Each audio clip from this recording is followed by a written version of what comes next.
Welcome back. Today, we're going to learn how to fetch a single record from the database using JdbcTemplate in Spring Boot. In the last video, we successfully saved employee data into our database. But right now, we don't have a way to fetch an employee by their employee ID. That's exactly what we're going to implement today. Let's get started. Previously, when we implemented our REST API, we used a simple map to store employees.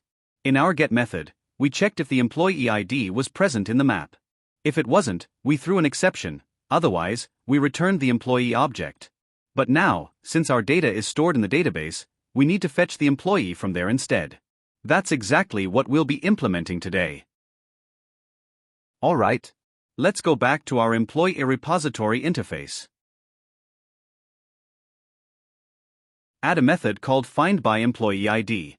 This will let us find an employee by their ID and give us back the employee, or nothing if it's not there. If the employee is in our database, we'll return an optional containing the employee. If not, we'll return an empty optional.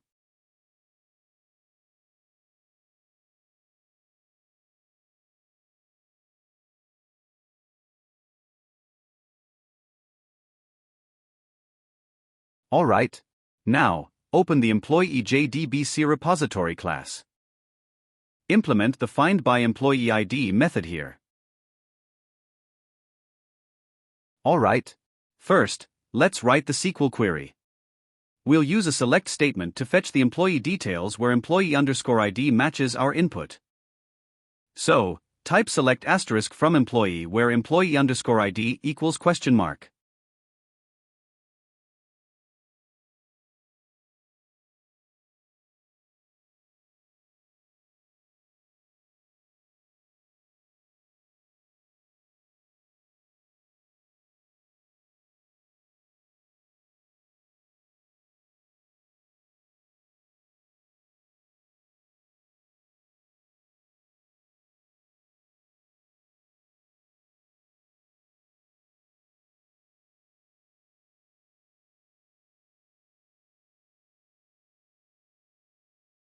As you can see on my screen, JdBc provides multiple methods for fetching data. We'll use the query method that takes a result set extractor. This method gives us direct access to the result set, allowing us to manually extract and map the data to our response object. This gives us more control over handling the data, especially when working with complex queries or custom transformations. Alright, let's implement it step by step. Now, let's call JdbcTemplate.query and pass our SQL query. And a Lambda function implementing result set extractor, which gives us a result set. The employee ID as a query parameter.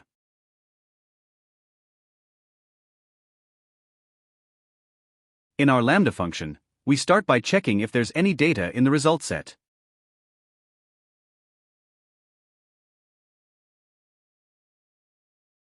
If there's no data, we just return optional.empty.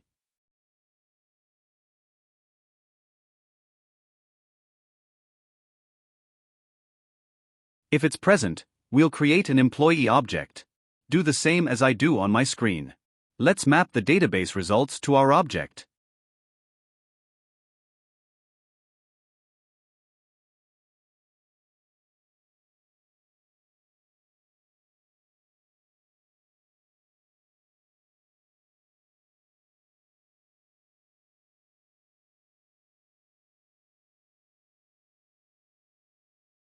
Now, let's populate its fields using the result set values. First, the employee ID. Since it's a long, we fetch it using getLong.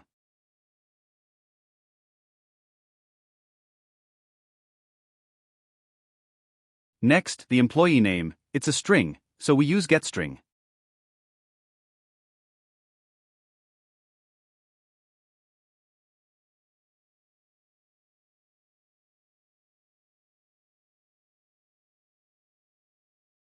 The age, it's stored as an integer in the database, so we use getInt.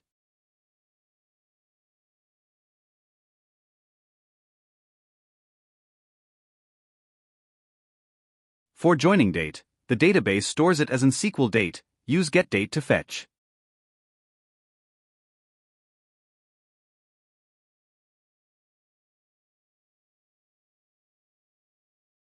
Now the department.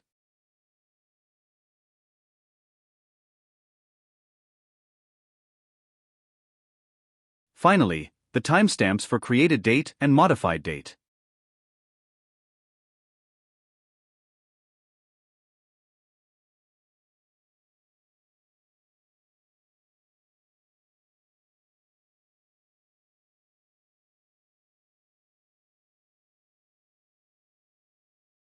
With the employee object fully populated, we return it encapsulated within an optional.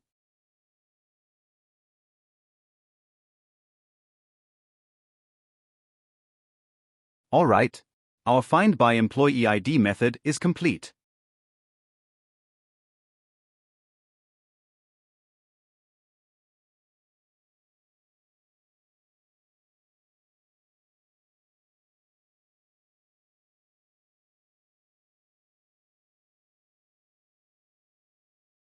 Now, let's update our employee service class to fetch data from the database instead of using a map. First, call the repository method to fetch employee data.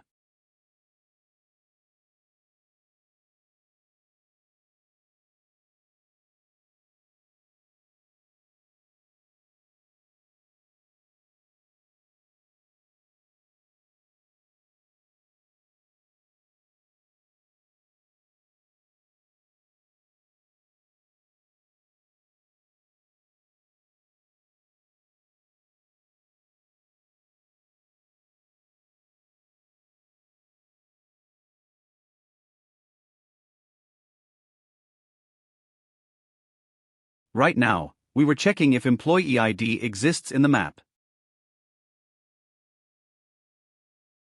Instead, we'll check if optional is empty.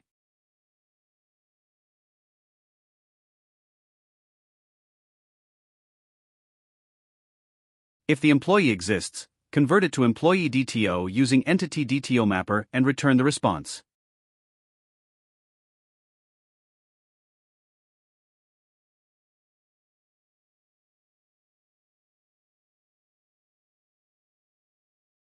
Okay, look at my screen.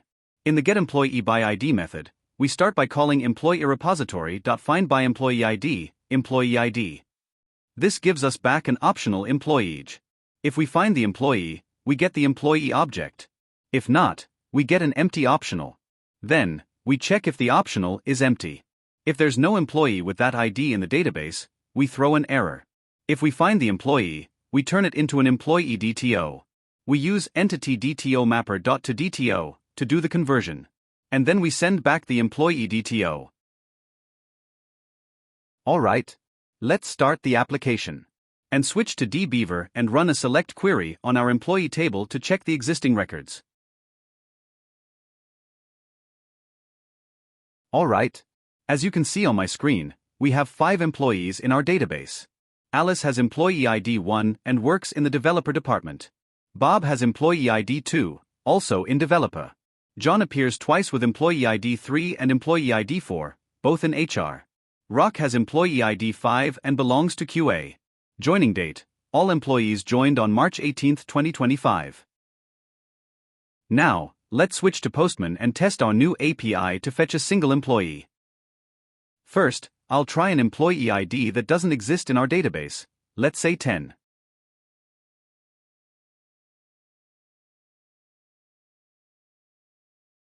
Oh. As expected, we got an error response. This means our API is correctly handling cases where the employee is not found. Now, let's try with an existing employee ID from our database. I'm going to put one in Postman and click Send. See, we got employee ID 1, name Alice, age 22, and department developer.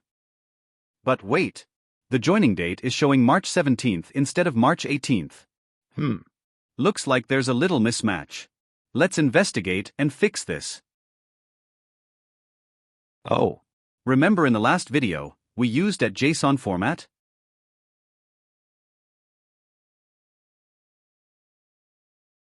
Well, it's causing trouble now. Looks like it's picking up a different time zone. That's why our joining date shifted. No worries. We have 2 ways to fix this. Set the time zone explicitly in at JSON format. Or replace date with local date for better date handling. You know what? Let's go with local date.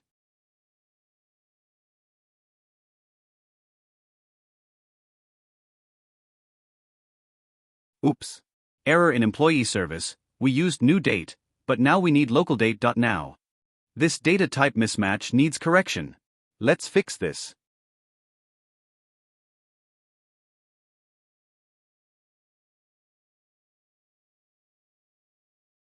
Open Employee Mapper class.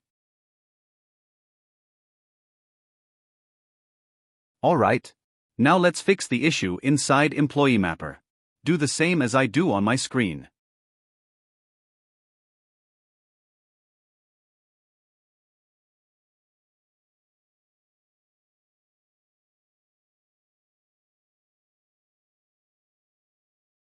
Alright. Now let's restart the application.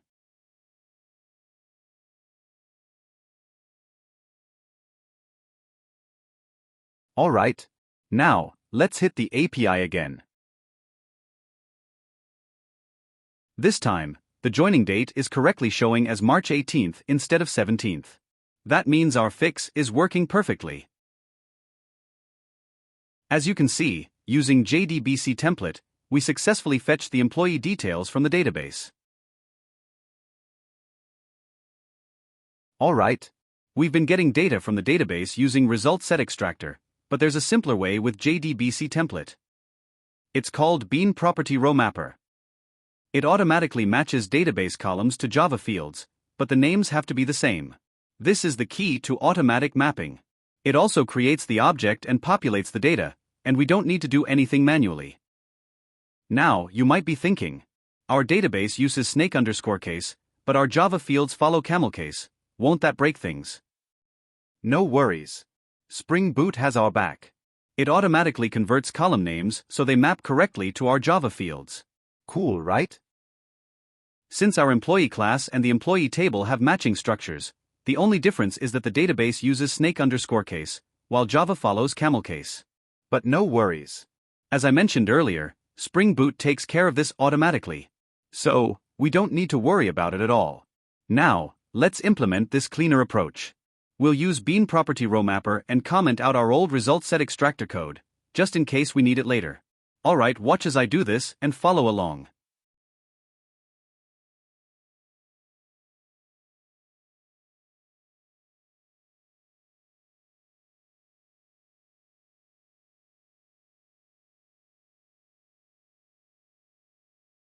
For fetching a single row, JdbcTemplate provides a super useful method, query for object.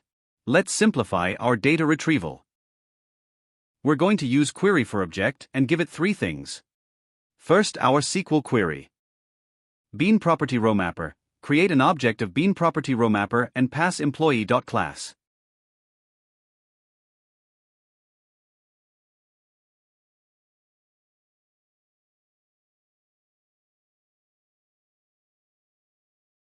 The parameter values. In our case, just employee ID. It returns our employee object with the data. This object is populated with the retrieved database values. Alright, this is really important. Before, we were dealing with the result set ourselves, getting the data, and making our response. But query for object does all that for us. But wait. There's a catch. If the database doesn't return a matching record, query for object throws an empty result data access exception. We don't want that, right? So, we'll catch that exception and return optional.empty. Alright, now watch closely and follow along as I do this on my screen. Let's implement it.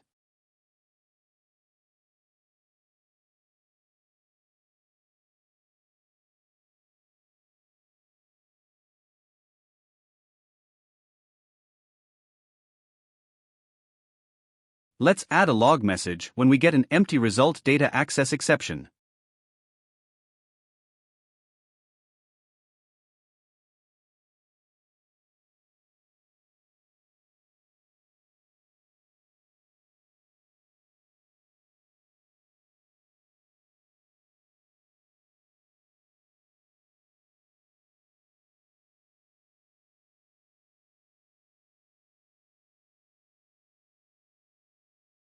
Now, let's restart the application.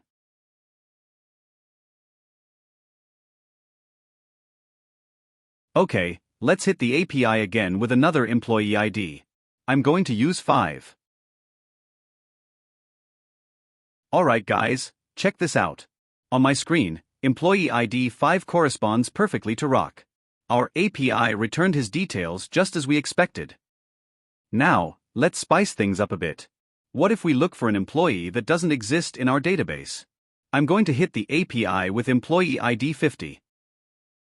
Perfect, our API gave us the employee not found message like we wanted. Let's check our logs. See on my screen? Our message is printed, which means we got an empty result data access exception. Incorrect result, expected 1 row, but actual 0 rows.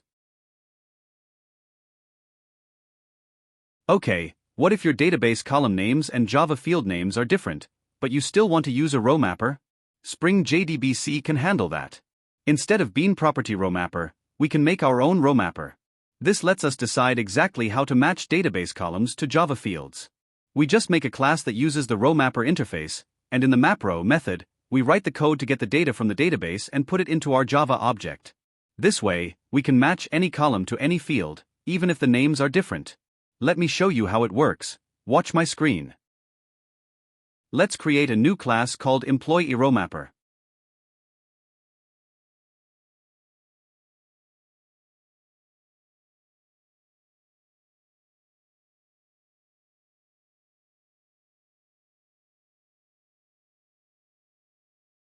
Implement Spring's RowMapper interface.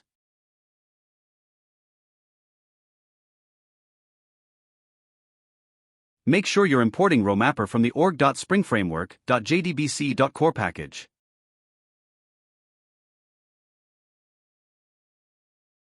Alright, now let's override the MapRow method. As you can see on my screen, the MapRow method has 2 parameters, the result set, which contains the data for the current row, and the rownumber, indicating which row we're processing. Inside this method, our task is to fetch data from the results set, populate our employee object with that data, and then return the object. I've already written similar code in our results set extractor, so I'll copy and paste that logic here.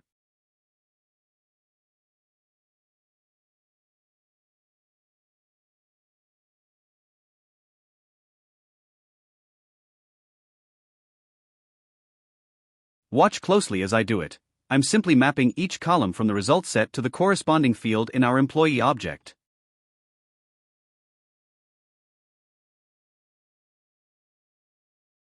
Alright guys.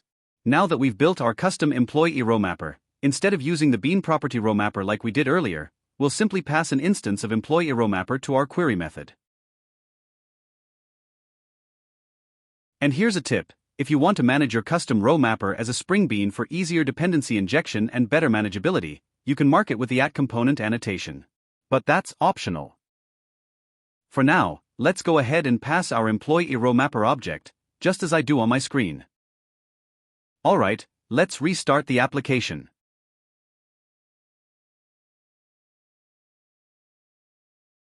Alright, now let's test our API by fetching an employee with ID 3. Alright guys, check this out. As you can see on my screen, we got a proper response. Employee ID 3 belongs to John, and our API returned all of John's details perfectly. This confirms that our custom employee RowMapper is working as expected and our API is fetching the correct data from the database. Hit the API with an employee ID that doesn't exist in the database. And got expected employee not found response. Alright guys, check out the logs. We got an empty result data access exception, just as we expected when an employee is not found. Alright everyone, that wraps up today's session. We learned how to fetch employee details using JdbcTemplate, and everything's working as it should. In the next video, we'll build on this and implement our next employee service API using our database, taking our project to the next level.